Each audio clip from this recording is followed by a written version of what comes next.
It's a happy Friday and welcome to Joburgtv News. I'm Gail Fasahi with the top stories. SARS strike enters second day. Finance Minister slams SANRAL's e-toll decision and it's D-Day for Duduzane Zuma. As the SARS strike enters its second day, the Revenue Service has obtained a court interdict to stop workers from picketing near its offices. The picketing happened at the Pretoria head office and the Bulletin campus, which was illegal according to SARS.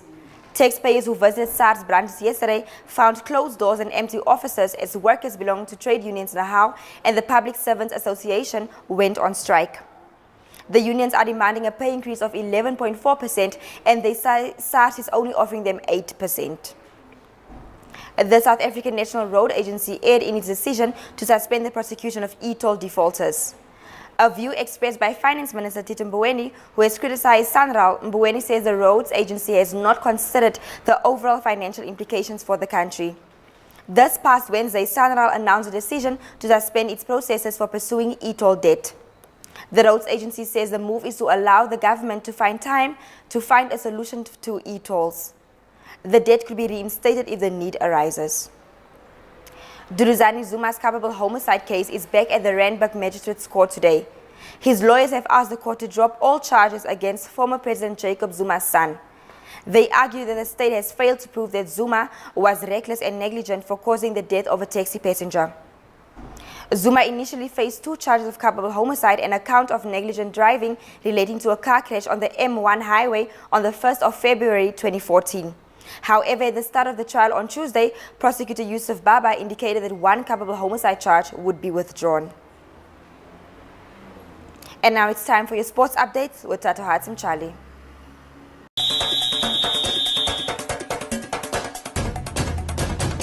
A good Freaky Friday to you. I'm Tatwa Timjali with your sports news. Former Kaizer Chiefs defender earns a degree in political science and social studies. Bidvest to take on Chippa United in the Nedbank Cup quarterfinals, and Titans takes on the Dolphins in the Momentum One Day Cup finals.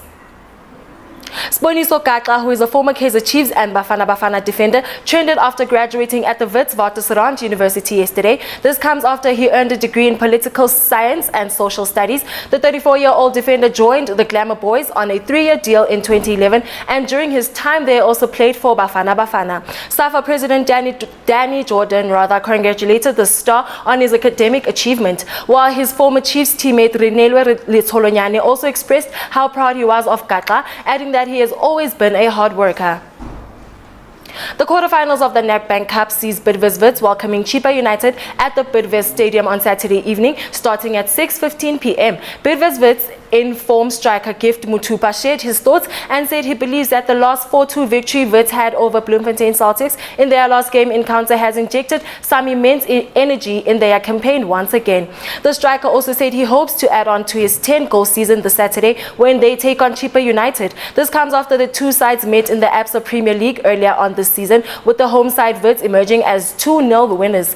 They'll square off in the PSL return fixture on the 12th of April in Port Elizabeth, 13 days after the Nedbank Cup quarterfinals.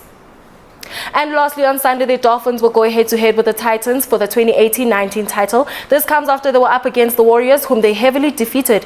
Keshav Maharaj worked hard for his side, the Dolphins, as he claimed 4 for 36 in 10 overs, leading to the dismissal of the Warriors. Meanwhile, the Titans were up against the Cape Cobras, and they also came out as victors. Farhan Berhadin showed tremendous composure and skills as he finished with 75 not out of 92 balls, taking the Titans through to the finals. That's all from now. Catch your last bulletin for the day at midday with Ayanda Vezi. Goodbye.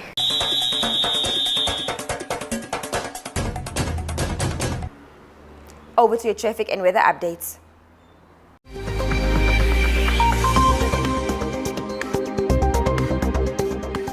Thank you, Gail. It's an exciting Friday, and when we look at traffic this morning, in Centurion, there's too much traffic towards the St. George's Hotel on the R21 due to a car crash on the opposite carriageway.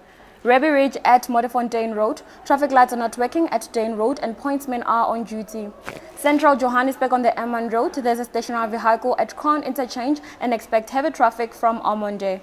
And in Midrand at Olifantsfontein Road, there's heavy traffic between the Blue Hills and the N1 highway. Moving on to weather updates.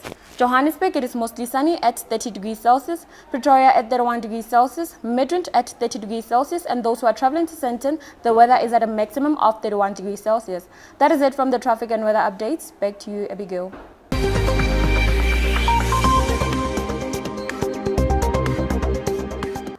And that's it from me and the rest of the Joburg TV news team. Catch your next bulletin at midday. Goodbye.